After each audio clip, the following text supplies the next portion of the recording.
Hello everyone, I'm Meghan Sullivan and welcome to 10 things you may have missed or didn't know about the new Fire Emblem Three Hopes trailer, plus I include some major breaking news on the game.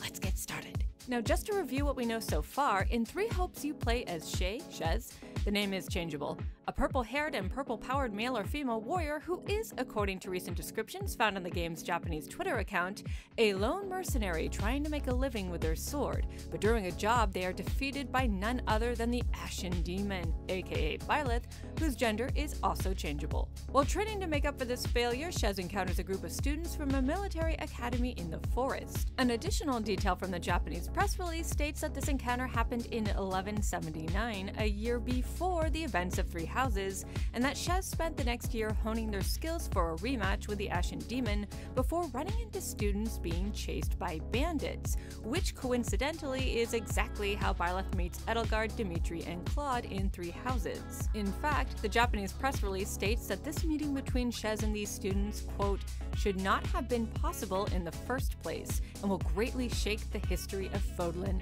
end quote. This is confirmed by the trailer, which states that Shez is a mercenary who was meant to fade into the waves of history, and that would explain why there's no mention of them in Fire Emblem Three Houses. But for some reason, Shez hasn't faded from history, and in fact are front and center in what may be an alternative history of Fodlan, which involves them teaming up with either the Blue Lions, Black Eagles, or Golden Deer in order to fight by their side in a major conflict, but not as a teacher, as a fellow student. Interesting. Who they're fighting we aren't totally sure of yet, don't worry, we'll get to speculation in a second, but it's clear that like Fire Emblem Three Houses, there are 3 story options to choose from: Scarlet Blaze, Azure Gleam, and Golden Wildfire. You're also likely to fight on different maps and have the opportunity to talk to different characters, some of whom are extremely familiar, although it is not yet clear if you can recruit students from different houses to your cause the way you can in Fire Emblem Three Houses. And of course, it is a mashup of Fire Emblem and Dynasty Warriors, so you'll have plenty of opportunities to hack and slash huge waves of enemies. There was a lot revealed in the new trailer, but I'm going to zero in on 10 things you may have missed. So here we go. Number 1. I was going to save this one for last because it's such a big reveal, but I'm too excited to wait, so let's just get to it. Holst! It's not confirmed, but we may very well finally get to meet or even play as Hilda's big brother, that legendary Achilles of Three Houses whom everyone talks about incessantly, but we never actually got to meet. The reason so many of us are convinced that this is Holst is because not only do his hair and eyes match Hilda's, but his cape seems to have the crest of Gonriel on it, which is associated with Hilda's house. Plus, he looks powerful, and his clip immediately follows Hilda's. Number 2, you can play as Monika. Now, spoiler alert, if you don't remember who Monika is, she's the villain Kronia in disguise. To be fair, this could be the real Monika before she was possibly offed by Kronia, but it's also possible that despite her run-in with Thalis in Fire Emblem Three Houses, Kronia is very much alive here. Either way, Monika carries a tome called the Windcaller's Genesis, which according to Fire Emblem fans could be a reference to none other than Makuel, who you briefly meet in Three Houses and whose crest maybe until now was never used. At any rate, it will be interesting to see how Monika fits into the bigger picture. Number 3, Larva or Arvel. At the very end of this trailer, you probably saw a pale, strange-looking character, and thanks to an update from the Three Hopes Japanese Twitter account, we now know this is Larva, anglicized as Arvel, a mysterious being that appears in the protagonist's dreams and speaks to them as if living in Shez's head, which is kind of what Sothis does with Byleth. Could Arvel be the antithesis of Sothis? Does she represent the Agarthians? She does look kinda evil. And shout out to fans who noticed the markings on her clothes match those of Kronia's outfit in Three Houses. By the way, fun fact, I did a series of videos on the hidden history of Fire Emblem where I talk about the significance of names like Sothis and Rhea, and here we have the name Arvel, which could be connected to either an Old Norse name for a funeral feast, or the name of a brotherhood of priests in ancient Rome who held a fertility feast every May in honor of the goddess Deidia, sometimes associated with the goddess Celeste or her Greek counterpart Demeter. Also, shout out to YouTuber PhoenixMaster1 for picking up that Edelgard's axe is named Labranda, which is the name of an ancient holy site in Turkey, associated with Zeus Labrandeos, who is known to be portrayed with a double axe, the Labris, over his right shoulder. Meanwhile, Shez has a class called Flugel, that means wing in German and could be symbolic as well. I might do a history and games episode on all this. Number 4. You, the player, are not alone. The trailer claims Shez is a lone mercenary, and story-wise that's probably the case, but gameplay-wise there are 2 moments where you see the words P1 and P2 on battle maps. Thus it's possible there's a co-op feature in Three Hopes, which makes sense because there was indeed a split-screen multiplayer mode in the first Fire Emblem Warriors. Number 5. You might be fighting the other houses. While going through the trailer, I noticed that each house leader was facing off against enemies either wearing blue, gold, or red, the house colors of the blue lions, golden deer, and black eagles respectively.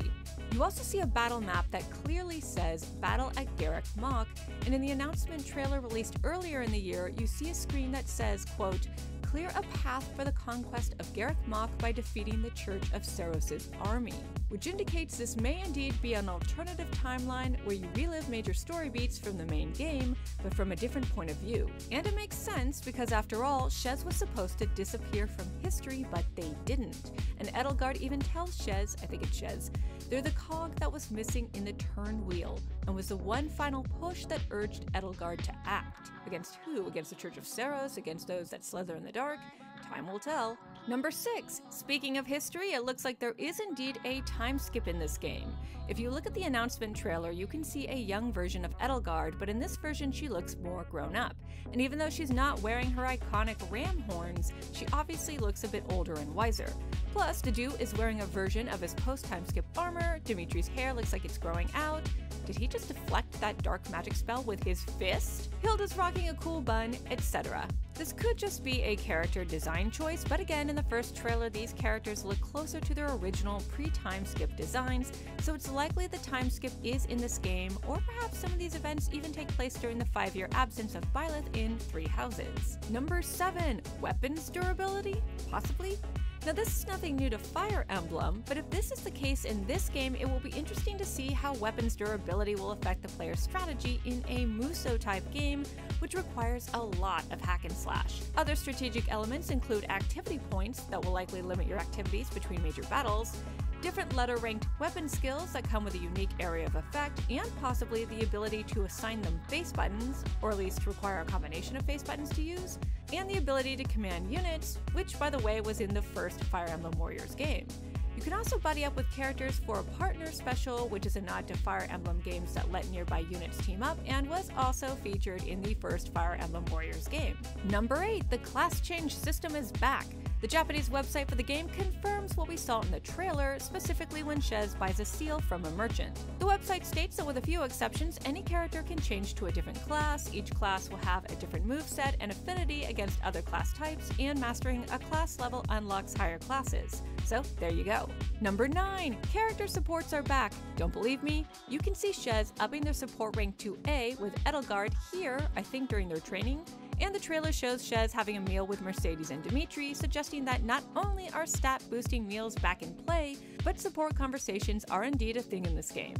And finally, number 10. Speaking of Fire Emblem characters, there are a few that appear in the trailer you may have missed.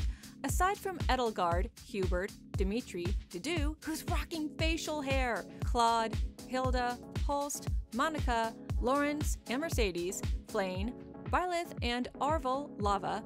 There's also possibly Anna. Ooh, does that mean History Mode from Fire Emblem Warriors is back? One of these purple blobs might be Bernadetta. Holst, some say this is Casper's dad, others say this is a relative of Claude's, although I see no hard evidence to support either theory. Possibly Ferdinand here, maybe Ingrid as a Pegasus Knight here, although maybe not.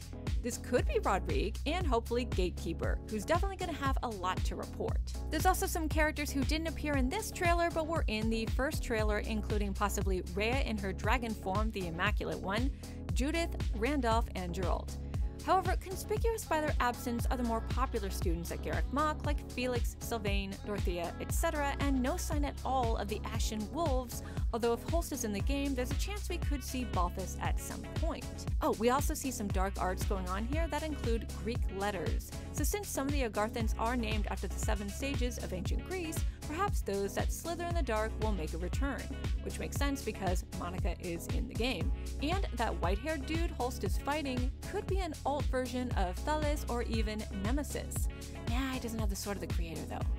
We'll see. And there it is, 10 things you might have missed in the latest Fire Emblem 3 Hopes trailer and some additional news that broke shortly after it released. Do you have anything to add? Anything that was missed? Any crazy theories about the story? Let everyone know in the comments below. Just be sure to mark any major spoilers, and as always, play nice.